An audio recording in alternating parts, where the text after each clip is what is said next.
I think as I grow older and I sort of seek that brotherhood and have sort of friends around me, where I'm kind of learning off them and vice versa and stuff, and how I would love to be able to transfer that into my own offspring one day. It would be awesome, you know. Yeah. It'd be so cool. But yeah, like going back to it, it's allowed me to want to drive myself more to be able to understand what it even means to be a good man. Not just a man, but like an actual, you know, good person. And it's funny walking into that. I was talking to Charlie about it yesterday, talking about enlightenment, because he was like, "Oh, are you afraid you're going to get cauliflower ear or anything like that?" And I'm like, no, I think it. Enlightenment. I think, yeah. Am I prepared to sacrifice the vessel of having a couple scars in order to tell the story of enlightenment? Like, if I can find some level of enlightenment through doing jiu-jitsu, something that's like, Oh mate, this is the path to enlightenment. know, I'm telling you. and then having the sacrifice of risking a cauliflower ear, then I think that's a pretty good trade-off. Yeah. You know, I don't take this vessel with me to the next thing, but that inner part, you know, wow, like, Yeah. If that's going to help me learn fundamentally more about discipline, brotherhood, you know, even the females in that gym that have that really strong, fierce courage, and being able to vibe and bounce off that, you know, and also not just that gym, but you know, I'm sure it's around like any kind of gym. I think. It's funny you mentioned girls because you just reminded me a story of Joe, you know Joe. Yeah, yeah. Oh, I'm not sure if I should say it so loud. But anyway, he had a friend. He has a friend. He was he never did martial arts. Maybe he did karate. I'm not sure, but he never did like any jiu-jitsu or anything.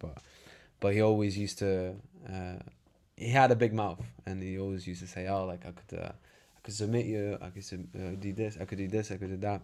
And Joe was like, "Well, you couldn't submit me. That's for sure. Because Joe is a blue belt, so he's legit. Obviously against the guy as well. And he said, in fact, if I would bring you to my gym, all the girls in that gym would submit you as well." And that hurt his ego. He goes like, "Nah, shut up. Like you couldn't. That can't happen. That can't happen." And he brought you into the gym, and one of the girls in that gym just strangled him like arm bars, did the arm bar, I think the triangle as well. I was looking at him, and that really really hurt his ego. Like you can tell like he wasn't really happy, but it's just a funny story, like how people think that girls are weak and very feminine, but not in jiu-jitsu gym. They just can become this warriors, like tough, you know. It was really really funny, but it's also that like humbleness that you have, that immediately checks your ego straight away. That I also think all men need is this test of strength. This, you know, having this kind of resistance to your ego that you're the best in that, you know. It's this challenge that allows you to overcome that quickly. And that's what I think, because that's vulnerability. Like if you are vulnerable enough to admit that you are weaker than some person, this just takes a lot of humility, and that's why vulnerability is such a sign of strength in a way, because you're not trying to hide any emotions. You're not trying to pretend that like, oh, it's fine, I don't really care. But you're actually willing to face the problem, and not the problem, but just your emotions in general, and say, yes, I got fucked up by this girl, and I'm gonna do something to get better at this specific thing. So I remember we spoke about it on one of our episodes, that vulnerability equals strength, and I feel like that's a good thing to include this in this episode. Totally, yeah. And so talking to Charlie about it as well, where he was kind of saying that going to the humbleness and sort of the ego checking, which I think contributes to understanding what it means to be a man, and being able to get out of your own way. And I think jiu-jitsu is a great example of that, because it's an immediate response where someone's kind of got you in a kind of armbar or whatever submission. It is, and you don't want to tap, and you risk getting hyperextension. Yeah. And then you're walking around with that really sore elbow, and that's, you know, whether it's like weeks or months that takes to heal, it's a reminder that it's okay to like tap early. Yeah, exactly. And learn from the mistake. Exactly. And that's really interesting, because I think that transitions into life, you know, being okay with, you're not going to win every battle. You're not going to win everything. Yeah. You know? Sometimes it's okay to tap and learn from the mistake, go back through it again and again and again, get out of your own way. And I got that immediately from jiu-jitsu, especially like walking in there with a white belt, rolling with a bunch of blue. There's no way I'm going to win that. But it's just this level of, I'm going to put my ego aside and learn something. Yeah. And well, that's it. That's how you improve in jiu-jitsu. You're just willing to be humbled. And again, I'm going to repeat myself, but I think you're really good, even though you did 3 classes. But it feels like it takes a lot of humility, and you got that. So that's a very good step, because you're willing to learn. You're not coming in the training to win. You come in to learn, and that's a huge difference, because you get. And I was that person who came to the gym to win. I used to be extremely spazzy as a white belt, and then as I progressed, I realized that it's all about learning and controlling your emotions. And then when I got like 3rd, 4th stripe white belt, and I clocked that. I don't need to. And don't get me wrong, it happens. Sometimes you spar, especially when you spar lower belts, and they do something on you that you don't really like fuck. Yeah. I'm not strangle you now. But obviously you have to control yourself, right? Because it's just stupid to get angry. Yeah. No, it was so. It's funny, because I think some people get in there and they either love it or they hate it. But I also think where I'm at in the time of my life right now, where I was like looking for something like that, and it felt like I found it. No, I'm really happy you joined the gym, man. Yeah. I know you look far, but if you just come 2-3 times a week, and no, dude, it's so definitely I'm really glad that you started there. Really, really glad. No, it's amazing. So going into sort of questions and stuff, do you think there's any specific age that you need to be, any age that you become a man? I don't really think about it. I think it's very individual. As an I'll give you 2 examples. So, say you're 8 years old, and then your dad dies, your mother dies, you got a little sister. Okay, let's just say that you're 14 years old, and then your dad dies, your mom dies, and then you got his little sister that needs to that's like 5 years old, and you live with your grandma, as an example. So naturally that guy is going to mature a lot quicker than the person who's got a very comfortable environment, got both of his parents, everything is provided, doesn't really need to challenge himself. So I feel that the first scenario, the first boy, he's the man in the family already, because there's no one really there anymore.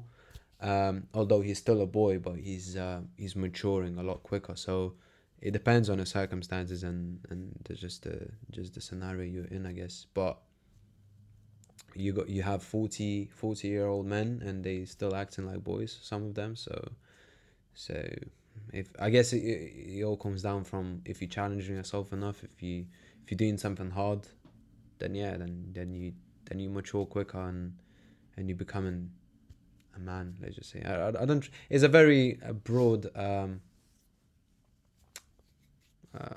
Is a very broad spectrum of there's no he's a man, he's not a man, that's a boy. It's just ever growing. It's ever growing thing, I guess. Yeah, that's a good question.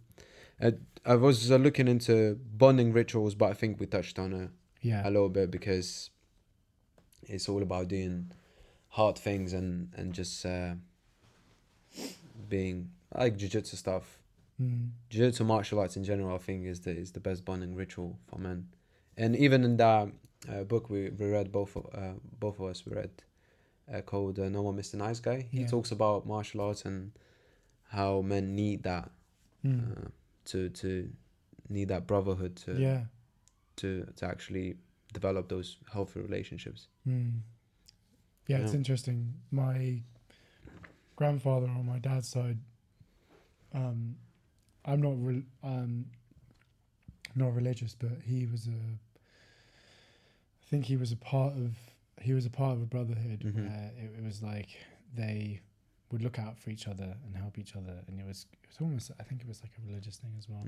But he always used to say, fundamentally, it's really important that you've got other guys or men around you that check you and you check them, and you help each other and fit into each other. And that always inspired me to want to find the things that I enjoy doing and